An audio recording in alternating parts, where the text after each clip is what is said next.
හරි අපි අද කතා කරන්න යන්නේ අපේ ඊසි පොස් එක ගැන. ඇතරම මේක යස් කරන්න ගොඩක්ම පහසුයි. ගොඩක් අයගේ දේවල් ගැන අවශ්‍යතා අනුව හැදිච්ච එකක් කියලා කියන්න පුළුවන්. ඉතින් මේකෙදී ඔයාලට අවශ්‍ය මොනවද හැම දෙයක්ම වගේ මෙතන තියෙනවා. සහ මේක අප්ඩේට් තාමත් එන ගමන් ඒ කියන්නේ ඩෙවලොප්මන්ට් යනවා. එතකොට අප්ඩේට් වයිස් අපි මේක ඔයාලට හදලා දෙනවා. ඒ ගැන අපි කිසිම පේමන්ට් එකක් ගන්නෙ නෑ අප්ඩේට් වලට. ඒ හැම දෙයක්ම අප්ඩේට් එක ඉවරෙච්ච ගමන් ඔයාලට අපි ඒ දේ දාලා දෙනවා. එතකොට මේකෙදි ඔයාලට බාකෝඩ් රීඩර් එකක් යූස් කරන්න පුළුවන්. සාමාන්‍යයෙන් බාකෝඩ් රීඩර් එක යූස් කරාම ඒ ප්‍රොඩක්ට් එක ඇඩ් කරගන්න පාර්ට් එක ඊට පස්සේ ඉන්වොයිස් එකක් දාන පාර්ට් එක දේවල් කරන්න පුළුවන්.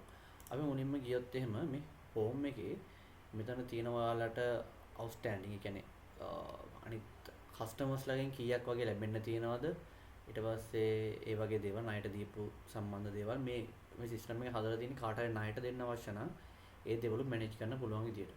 එතකොට චෙක් මොනවද ඒවා පෙන්ඩින් චෙක් වල කවුන්ට් එකක් ටෝටල් එක කොච්චරද ඊට පස්සේ ෂොප් එකේ දැනට කොච්චර සල්ලි තියෙනවද ඒ වගේ දේවල් බැංක් එකේ කොච්චර සල්ලි තියෙනවද ඒ වගේ දේවල් ටික.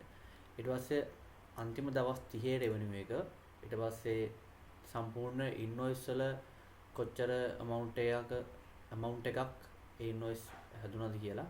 ඊට පස්සේ එක්ස්පෙන්සස් ඔයාට තියෙනවා නම් මොනවා හරි ලයිට් බිල් එහෙම නැත්නම් AC යනම්මනම් ඒ වගේ කොස්ට් වල අවශ්‍ය එක්ස්පෙන්සස් ටික දාලා එහෙම හදා ගන්න පුළුවන්. එතකොට GRN ඒ කියන්නේ ඔයාලා සප්ලයර්ස් ලගෙන් හම්බෙන ඒ GRN එකේ සම්පූර්ණ ටෝටල් එක මෙතන බලා ගන්න පුළුවන්. ඊට පස්සේ සම්පූර්ණ කස්ටමර්ස්ලා කොච්චර ඉන්නවද, ඔයාලට සප්ලයර්ස්ලා කොච්චර ඉන්නවද, ඔයාගේ එම්ප්ලොයිස්ලා කවුද, කින්ද මන්ද මේ හැම දෙයක්ම මෙතනින් බලා ගන්න පුළුවන්. ඊට පස්සේ ඔයාලට පුළුවන් මෙතන ඔයාලගේ බිස්නස් ඩීටේල්ස් ටික ඇඩ් කරගන්න. එතකොට ඒකෙදි මේ ඇඩ් කරන ඩීටේල්ස් වලට අනුව තමයි ඔයාලගේ බිල් එක print වෙලා එන්නේ. අපි ගත්තොත් ABC කියලා බිස්නස් එක ඕන ABC ඊට පස්සේ අපි ඊමේල් එකක් නොදායමු, ඩිස්ක්‍රිප්ෂන් එකක් නොදායමු.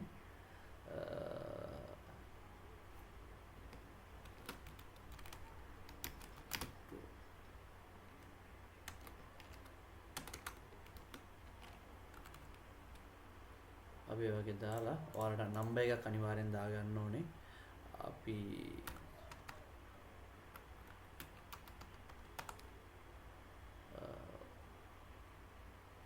ඔය වගේ නම්බර් එකක් දාගෙන ඔයාලට රෙජිස්ට්‍රේෂන් ඩේට් මොනවා හරි තියෙනවා, රෙජිස්ට්‍රේෂන් නම්බර්ස් තියෙනවා නම් ඒ දේවල් දාගන්න පුළුවන්.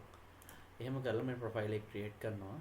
ඊට පස්සේ ඔයාලට මේවා අයින් කරන්න ඕන නම් මෙතන delete by බටන් එකෙන්ද, එහෙම නැත්නම් මේවා අප්ඩේට් කරගන්න ඕන නම් මේ අප්ඩේට් change details කියන එකෙන් යන්න පුළුවන්.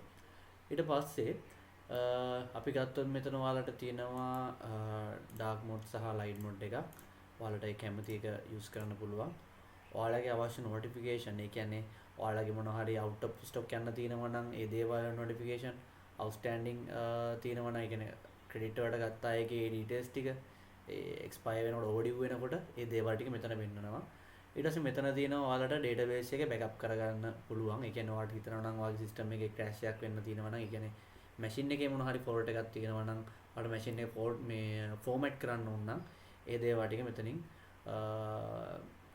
බෑකප් කරගත්තාම මේ ඩේටා ටික ඔයාලට ඒ දේවල් ටික තියාගන්න පුළුවන්. ඊළඟ සිස්ටම් එක අපි ආයෙ ඉන්ස්ටෝල් කරද්දී ඒ දේවල් ටික ආයෙ යූස් කරන්න පුළුවන්. ඊට පස්සේ මෙතන තියෙනවා ඒ account එක සහ ඒකේ log out වෙන part එක. අපි එහෙම ගිහිල්ලා අපි යම් product එකක් add කරගන්න. product එකක් add කරගන්නකොට මෙතන තියෙනවා add button එක. මේක click කරලා ඔයාලගේ shop type එක මත ඒ දේවල් වෙනස් කරගන්න පුළුවන්. මේක අපි සම්පූර්ණයෙන්ම customize කරනවා. මේ අපි ඒක client කෙනෙක්ට customize කරපු එකක්. මම ඒකම නම් තමයි ඔයාලට වීඩියෝ එක හදන්නේ. එතකොට මේක එයාගේ තියෙන grocery and gift house එකක්. එතකොට ඒ දෙකටම අදාළව තමයි මේක හදන්නේ. අපි ගත්තොත් අපි grocery එකෙන් අපි දෙනවා මොනවා හරි භාණ්ඩයක් අපි ගමු මේකත් CDE කියලා. අපි පොතක් විතර දාමු CDE book display name. ඊට පස්සේ ඔයාලට badge wise ඒවා maintain කරනවා නම් මේ tick එක දාගන්න පුළුවන්. ඊට පස්සේ badge wise මෙහෙම add කරගන්න පුළුවන්. එහෙම නැත්නම් ඔයාලට barcode එක මෙතන දාගන්න පුළුවන්. මම දැනට barcode එකක් මම ගාව නැති නිසා මම මේ වගේ එකක් දාගන්නවා. barcode reader එක ඇල්ලුවම මේ දේවල් ටික වැටෙනවා. ඊට පස්සේ මෙතන base unit. ඒ කියන්නේ මේක කිලෝග්‍රෑම් වලින්ද ලීටර් මිලිලීටර් වලින්ද එහෙම නැත්නම් පීසස් විදියටද යන්නේ ඒ වගේ ඔයාලට දාගන්න පුළුවන්. එතකොට මේක අපි පීසස් විදියට ගත්තොත් එහෙම මේකේ තියෙනවා MRP කියලා එකක්. ඒ කියන්නේ මේකේ ඔයාලට සාමාන්‍යයෙන් ඔයාලට ලාභයක් ඇතුව විකුණන්න පුළුවන් අඩුම මිල. එතකොට මේක දාගත්තාම කොයි වෙලාවකවත් සිස්ටම් එකේ ඔයාලට මේ මිලෙන් පල්ලෙහා සිස්ටම් එකකින් ඔයාලට මේ දේවල් ටික විකුණන්න දෙන්නේ නැහැ. මේ ප්‍රොඩක්ට් එක විකුණන්න දෙන්නේ නැහැ. අපි ගත්තොත් එහෙම අපි ඒක රුපියල් 80ක් විතර දාගමු. රිටේල් ප්‍රයිස් එක. ඒ කියන්නේ සාමාන්‍යයෙන් ඔයාලා විකුණනවා නම් මොන වගේ මුදලකටද විකුණන්නේ? ඒක අපි 82ක් වගේ දාගමු. ඔයාලට හෝල්සේල් ප්‍රයිස් තියෙනවා නම් එහෙමයි. එහෙම නැත්නම් quantity එක දාගන්නවා. සාමාන්‍යයෙන් ඔයා ගාව තියෙන quantity එක. ඊට පස්සේ මෙතන තියෙනවා තව minimum quantity කියලා එකක්. ඒකෙන් කරන්නේ ඇත්තටම මේ ඔයාගේ සිස්ටම් එකේ. ඒ කියන්නේ සිස්ටම් එකේ මේ ප්‍රොඩක්ට් එකට අදාළව quantity 10ක් වුණාම ඔයාලා notification එකක් පෙන්නනවා. මෙන්න මේක out of stock වෙන්න යන්නේ. ඔයාලට පුළුවන් restock කරන්න. එතකොට ඒකට අදාළව තියෙන අවශ්‍ය quantity එක දෙන්න තියෙන්නේ ඇත්තටම මෙන්න මෙතන. ඔයා මේක 5ක් කරොත් ඔයාට සිස්ටම් එකේ මේ quantity ගන්න 5ක් වුණාම තමයි මේ notification එක එන්නේ. ඊට පස්සේ ඔයාලට පුළුවන් loyalty price එකක් දෙන්න. ඒ කියන්නේ හැමදාම ඔයාලගෙන් ඔයාගේ customer කෙනෙක් විතර වැඩ කරන කෙනෙක්ට ඔයාලට පුළුවන් මොකක් හරි price එකක් දෙන්න. එහෙම නැත්නම් අනිවාර්යෙන් මේ prime price එක දාගන්න. එතකොට අපිට පුළුවන් ඔයාලගේ revenue එක generate කරලා පෙන්නන්න. එතකොට අපි prime price එක සාමාන්‍යයෙන් අපි දාගන්නවා 78ක් වගේ. expire date මොන හරි තියෙනවා නම් ඒ දේවල් ටික දාගෙන ඔයාලට product එකේ image එකක් දාන්න ඕන නම් ඒ දේවල් ටික දාගන්න පුළුවන්. ඊට පස්සේ මේක save කරා. හරි. එහෙම ගියාම අපි ගියොත් එහෙම product එකට එතකොට මේ save කරපු product එකේ details ටික පෙන්නනවා. මෙහෙම ගියොත් ඒ details ටිකත් ඔයාලට බලා ගන්න පුළුවන්. ඉතින් ඔයාලට තව badge එකක් මොන හරි add කරගන්න ඕන නම් එහෙම මෙතන update part එකක් කරගන්න තියෙනවා නම් ඒ දේවල් ටික මෙතනින් කරගන්න පුළුවන්. ඊට පස්සේ delete part එකක් තියෙනවා නම් ඒ දේවල් ටික මෙතන කරන්න පුළුවන්. අපි යන් invoice එකක් දාන්න අපි ගියොත් මෙතන ඔයාලට barcode reader එක අල්ලලත් එහෙම නැත්නම් search කරලත් ගන්න පුළුවන්. අපි දැන් මේ CDE කියලානේ. එහෙම search කරලා ගන්න පුළුවන්. එහෙම නැත්නම් barcode එකේ අපි ගහපු ඒ අංකේ තියෙනවා නම් ඒක මතක නම් අපිට ඒක use කරලා ගන්න පුළුවන්. මම ඒක පෙන්නන්නම්. අපි මෙතනට ගියොත් අපි දාගත්තේ මෙන්න මේක. ඔයාලා barcode reader එකක් use කරනවා මේ වගේ දේවල් වෙන්නේ නැහැ. ඒ වගේ ඒ code එකට අදාළව filter වෙලා එනවා. එහෙම නැත්නම් ඔයාලට queue වගේ නම ගහලා search කරලා ගන්න පුළුවන්. ඊට පස්සේ මේක add කරගත්තාම ඔයාලට පුළුවන් plus button එක සහ minus ඒ key දෙක use කරලා ඔයාලට පුළුවන් මේකේ quantity එක අඩු වැඩි කරගන්න. ඊට පස්සේ ඔයා අවශ්‍ය quantity එක දාගෙන ඔයාලට පුළුවන් මේක table එකට add කරගන්න. මේ තියෙන minimum MRP එක අපි ගත්තොත් එහෙම කොයි වෙලාවක system එකෙන් මේකට වඩා අඩු මුදලකට විකුණන්න දෙන්නේ නැහැ. notification එක පේනවා. එහෙම කරන්න බෑ. හැබැයි ඔයාලට මේක 80කට දෙන්න පුළුවන්. එතකොට ඒක ප්‍රශ්නයක් නෑ. table එකට add වෙනවා. ඊට පස්සේ ඔයාලට පුළුවන් මේක මෙතන delete කරන එක product එකක් වුණා. එහෙම නැත්නම් මෙහෙම මේක process කරන්න පුළුවන්. ඊට පස්සේ ඔයාලට මෙතන මේ දේවල් ටික මේව කරගන්න පුළුවන්. මෙතන තියෙනවා අවශ්‍ය shortcut ටික. ඒ key ටික ඔයාලට බලා ගන්න පුළුවන්. ඒ key වලින් ඔයාලට පුළුවන් ලේසියෙන්ම මේ අතර move වෙන්න.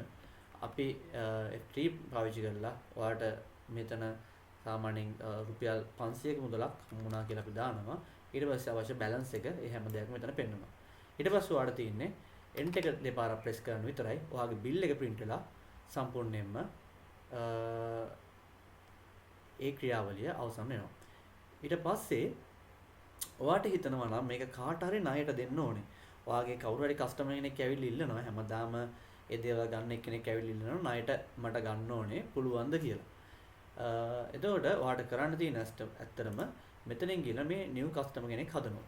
එතකොට ඒ කස්ටමර්ගේ නම එයාගේ NIC එක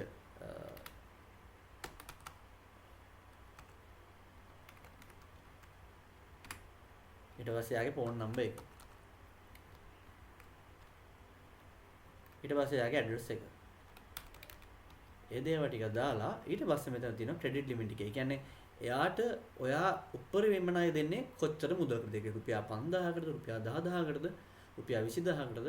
එහෙම නැත්නම් ඔයා ඒ කැමති ගානකට ඒක දෙන්න පුළුවන්. අපි සාමාන්‍යයෙන් මෙයාට රුපියල් 500ක වගේ මුදලකට 5000ක වගේ 500 වගේ මුදලක් වෙනකන් විතරයි මෙයන් ණයට දෙන්නේ. ඊට පස්සේ එයාට දෙන ඒ කියන්නේ මේ ණය ගෙවන්න එයාට දෙන දවස් ගාන ඔයාට මෙතනින් දෙන්න පුළුවන්. ඔයා දවස් 10ක් නම් දෙන්නේ. ඒක දීලා ඔයාට පුළුවන් මේක සේව් කරගන්න. මේ දේවල් ටිකත් ඔයාට ෆිල් කරලා ගන්න පුළුවන් ඊමේල් එක, ලොයල්ටි පොයින්ට් එක. මේ දේවල් ටික දාලා ඔයාට පුළුවන් සේව් කරගන්න. ඒවා අත්‍යවශ්‍ය නැහැ. සේව් කරාම ඔන්න ඒ කස්ටමර් සේව් වුණා. ඊට පස්සේ අපි බැලුවොත් FGH ඒ කස්ටමර් එක සර්ච් වෙලා එනවා. ඒ කස්ටමර් සිලෙක්ට් කරා. අපි ආයි ප්‍රොඩක්ට් එකක් ගමු.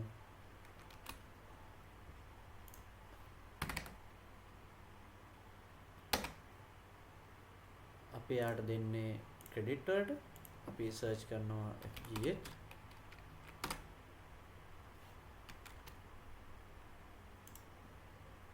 ඒ කස්ටමර් සිලෙක්ට් වුණා. හරි. එතකොට ඒ කස්ටමර්ට අතර ණයට දුන්නා. ඔයාට බලා ගන්න පුළුවන්. මෙතනින් ගිහිල්ලා මේ කස්ටමර්ගේ ණයට කොච්චර අරගෙන තියෙනවද? ඒ දේවල් ටික බලා ගන්න පුළුවන්. එයා කවද්ද පේමන්ට් එක කරන්න ඕනේ කියලාත් ඒ ඩීටේල්ස් ටික අපිට බලා ගන්න පුළුවන්. අපි ගියොත් මේ කස්ටමර් මෙතන ඉන්නවා. ඒ කස්ටමර්ගේ ඩීටේල්ස් ටික මෙතන පෙන්නනවා. හරි. එතකොට අපි මෙතනින් ගියාම ඊට පස්සේ මේ කස්ටමර් බැරි වෙලාවත් පේමන්ට් එක කරොත් ඒ පේමන්ට් එක කරපු ගාණ රුපියල් 300ක් වගේ මුදලක් වඩ පේමන්ට් එකත් ඒ කියන්නේ වැඩිපුර මුදලක් පේම කරනවා. එහෙම කරලා කරොත් එහෙම මෙතන පෙන්නනවා total paid amount එක රුපියල් 300ක් පේ කරලා තිනවා. ඊට පස්සේ රුපියල් 54ක් එයා වැඩිපුර ඔයාලට ගෙවලා තිනවා. එතකොට ඔය දේවල් ටික මෙතන පෙන්නනවා. මෙයා කවද්ද පේ කරේ? ඒ හැම දෙයක්ම මෙතන ඔයාලට පෙන්නනවා.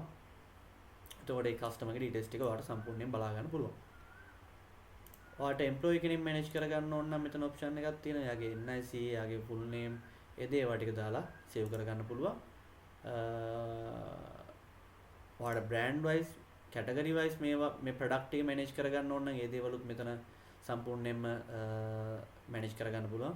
ඔයාලට අවශ්‍ය සිස්ටම් එකේ කොහොමද වෙන්නේ කියන එක සම්පූර්ණයෙන්ම අපේ ටීම් එකේ කෙනෙක් ඔයාලට එක්ස්ප්ලেইন කරනවා මේක මෙහෙමයි කරන්නේ මේක මෙහෙමයි කරන්නේ කියලා. ඒ කියන්නේ ඔයාලට අවශ්‍ය හැම වෙලාවකම අපේ කස්ටමර් සපෝට් එක තියෙනවා. ඊට පස්සේ ඔයාලට අවශ්‍ය චෙක්, එක්ස්පෙන්සස් ඊට පස්සේ හැම දෙයක්ම ඔයාලට මෙතනින් මැනේජ් කරගන්න පුළුවන්. දැනට ওই දේවල් ටික තමයි අපේ සිස්ටම් එකේ තියෙන්නේ. ඔයාලට සප්ලයි මැනේජ් කරන්න ඕන නම් ඒ හැම දෙයක්ම මෙතන මැනේජ් කරගන්න පුළුවන්. එතකොට මේක තව අප්ඩේට් විදියට version wise එනවා. එතකොට මේ හැම version එකක්ම ඔයාලා මේ සිස්ටම් එක අපෙන් buy කරොත් ඔයාලට free ලබා ගන්න පුළුවන්. එතකොට මේ සිස්ටම් එක අපි online සහ offline වශයෙන් ක්‍රම දෙකකට ලබා දෙනවා. එතකොට offline දෙනවා නම් ඒ සම්පූර්ණයෙන්ම database සහ ඒ හැම දෙයක්ම ඔයාලගේ machine එකේ තමයි තියෙන්නේ. එතකොට ඒකේ data loss වෙනකොට ඒ කියන්නේ machine එකේ format වෙනවා නම් ඔයාලට පුළුවන් ඇත්තටම ඊට කලින් මෙතනින් backup එකක් දාගන්න. එහෙම නැති වුණොත් ඔයාලට අපි data ටික ආයෙ දා දෙනවා. ඒක ප්‍රශ්නයක් නැහැ. එතකොට එහෙම කරලා ඔයාලට ඒක offline use කරන්න පුළුවන්. එහෙම නැත්නම් මේ දැන් අපි ඉන්නේ මේ offline machine මේ අපේ application එකේ. එහෙම නැත්නම් මේ application එක ඔයාලට ගන්න පුළුවන් online use කරන්න. ඒ කියන්නේ ඒකෙදි ඔයාලගේ අපේ domain එකක් යටතේ හරි ඔයාලගේ domain එකක් යටතේ හරි යනවා නම් ඒවට cost එක හැදෙනවා. ඒවා අපි ඔයාලට අවශ්‍ය විදියට අපි customize කරලා දෙන්න ඇත්තටම සූදානම්ින් ඉන්නවා. එතකොට ඒ හැම දෙයක්ම ඔයාලා cloud based කියත් එහෙම නැත්නම් online හරි එහෙම නැත්නම් offline හරි පාවිච්චි කරත් ඔයාලට මේ අපේ දෙන අප්ඩේට් සියල්ල ඔයාලට ලබා ගන්න පුළුවන්. එතකොට මේකේ සම්පූර්ණයෙන්ම dark mode, live mode ඒ හැම දෙයක්ම හදලා තියෙන්නේ. ඔයාලට බලා ගන්න පුළුවන්. ඊට පස්සේ ඔයාලා දාපු invoice ඒ හැම දෙයක්ම ඔයාලට බලා ගන්න පුළුවන්. මේ විදිහට මේ හැම දෙයක්ම ලේසියෙන් ඔයාලට මැනේජ් කරගන්න පුළුවන් හැකියාව මේ සිස්ටම් එක තුල තියෙනවා. එතකොට ඔයාලා wholesale කරනවා නම් ඒ හැම දෙයක්ම මෙතනින් මැනේජ් කරගන්න පුළුවන්. ඔයාලට මේ print වෙන bill එක සිංහලෙන් ඕන නම් ඉංග්‍රීසි වලින් ඕන නම් ඒ හැම දෙයක්ම මෙතනින් ඔයාලට මාරු කරලා ගන්න පුළුවන්. ඔය දේවල් ටික තමයි අපේ මේ සිස්ටම් එකේ බේසික් අයිඩියා එක. ඒ හැර ඔයාලට මොන හරි දෙයක් දැනගන්න තියෙනවා නම් ඇත්තටම අපේ contact numbers වලට කතා කරන්න අපි සම්පූර්ණයෙන්ම ඔයාලා වෙනුවෙන් ඕන වෙලාවක ඒ දේවල් පැහැදිලි කරලා දෙන්න සූදානම්ින් ඉන්නවා. අපේ ටීම් එකේ ඕනම කෙනෙක් ඔයාලට අවශ්‍ය හැම දෙයක්ම ඔන්ලයින් හරි එහෙම නැත්නම් ෆිසිකල් ඔයාලගේ ලොකේෂන් එකට ඇවිල්ලා හරි කරලා දෙන්න ඕන වෙලාවකම ඉන්නවා. හරි මොන හරි දෙයක් තිබ්බොත් ඔයාලට පුළුවන් අපේ නම්බරයට කතා කරන්න 075 976යි 1163. එහෙම නැත්නම් 074යි 131යි 80යි 23. ඔය නම්බර්ස් දෙකෙන් ඕනම එකකට WhatsApp හරි normal call එකක් හරි ගත්තොත් අපේ කෙනෙක් ඔයාලට ඒ දේවල් වලට help කරන්න සූදානම්ින් ඉන්නවා.